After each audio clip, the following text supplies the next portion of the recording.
बिस्मिल्लाहिर्रहमानिर्रहीम। मेरे दोस्तों, भाइयों, बुजुर्गों,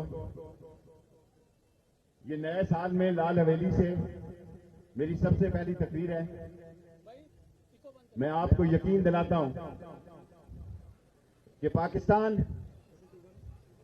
जिन मसाइल में घिरा है, मुझे उसकी लंबी बात नहीं करनी।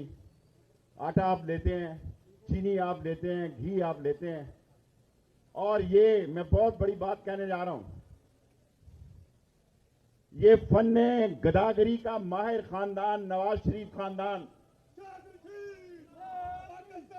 और ये पत्तेबाज शहबाज शरीफ एंड कंपनी और ये आसिफ जरदारी, वो काबिल वाले भी कह रहे हैं ये कहां से टिक टाकर आ गई है। वो कह रहे हैं भेजो इसको उधर ताकि हम इसे बताएं कि खारजा पॉलिसी क्या होती है। मेरे भाइयों, एक हंसते बसते चलते चलाते और माशी तौर पर 6% माशी मुकाम रखने वाली इमरान खान की हुकूमत को सिर्फ इसलिए निकाला गया कि ये एक अहम मुल्क है जुग्राफियाई तौर पर, और यहां गैर मुल्की ताकतें इन किराए के लोगों से, जिनकी शक्ल टीवी पे आती है तो लोग टीवी बदल देते हैं। ये फन्ने गुदागरी के माहिर, इन्होंने इमरान खान की जान लेना चाहिए। अब कहते हैं गोलियां तो नहीं लगी थी, तो तुम्हारे बाप के पटाखे लगे थे उसे। फिर कहते हैं 3 लगी थी या 4 लगी थी। तुमने उसको खत्म करने का इमरान खान को मंसूबा बनाया था। अल्लाह बहुत अजीम है। इज्जत, जिल्लत, तरक्की, जिंदगी, मौत, सेहत, बीमारी, सब उस मौला करीम के कब्जे में।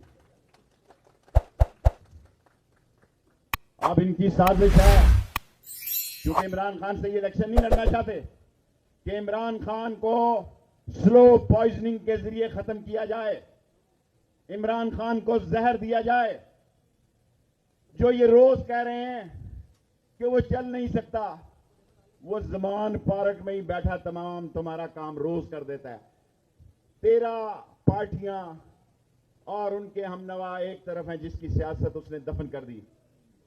मेरी रात उनसे 25-30 मिनट की मीटिंग हुई।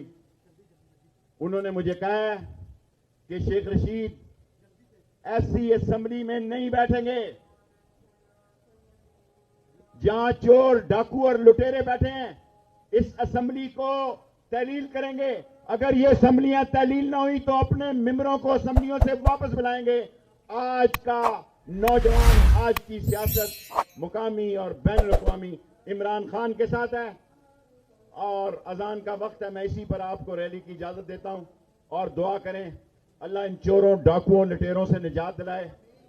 अल्लाह इन बेईमानों और अपनी दौलत जो बाहर ले गए हो, पहले फॉरेन करेंसी कम हो गई है, पहले वो लाओ, फिर गदागरो पाकिस्तान का, पाकिस्तान की फिक्र करो। और मैं आखिरी बात कहता हूं कि इंशाअल्लाह इलेक्शन होंगे, इलेक्शन होंगे, इलेक्शन होकर रहेंगे, और अवामी मुस्लिम लीग इमरान खान के साथ मिलकर इस पिंडी में इलेक्शन लड़ेगी। और जो असेंबलियां तहलील होगी या मेंबरों को इमरान खान वापस निकालेगा, जो उनके उम्मीदवारों का फैसला होगा, उनकी हमायत करेंगे। इंशाअल्लाह सुप्रीम कोर्ट से अरशद शरीफ का केस जिंदा हो गया है। इंशाअल्लाह नैब के केसेस में सुप्रीम कोर्ट में मदद मिलेगी और कानून जीतेगा। और मैंने रिट की है कि ओवरसीज पाकिस्तानियों का वोट का हक दिया जाए। मेरे हल्के में भी 11 से 17 हजार ओवरसीज वोट हैं। इंशाअल्लाह ताला ये पाकिस्तान इस्लाम और गरीब अवाम के हक में कास्ट होंगे। पाकिस्तान जिंदाबाद।